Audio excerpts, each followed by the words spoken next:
l'organisation a eu lieu. Le problème, c'est que oui, vous pouvez avoir les résultats.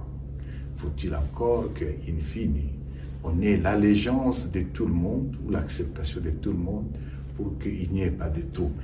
C'était ça l'équation. Pour régler cette question, il aurait fallu que nous fassions cette première passation en douceur. C'est la démarche qui avait été faite. Il a fallu plus ou moins que nous, on ait un accord de passation pacifique. Les élections se sont passées, mais qu'il n'y ait pas de coup d'État non plus. On était donc au bord d'une violence, soit d'un coup d'État, soit des soulèvements de la population. D'un côté, le régime, avec les militaires, qui avaient peur de voir cet extrémiste arriver au pouvoir, surtout qu'ils les avaient menacés pendant toute la campagne, qu'ils les arrêteraient ou les enverraient en Europe.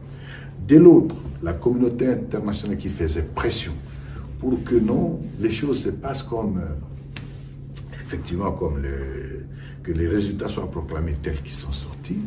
Mais de l'autre aussi, il y a un acteur important qu'on a quand même donné, c'est-à-dire la société civile, qui représentait la population, surtout avec la CENCO, qui avait une mission d'observation électorale et qui, effectivement, avait aussi un échantillon des données plus ou moins importantes à gérer.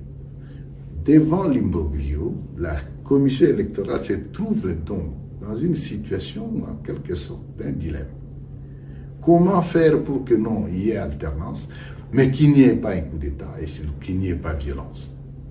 C'est la raison, c'est ce que vous appelez le compromis à l'africaine qui est passé, pour dire que non, évidemment, celui qui était plutôt le deuxième,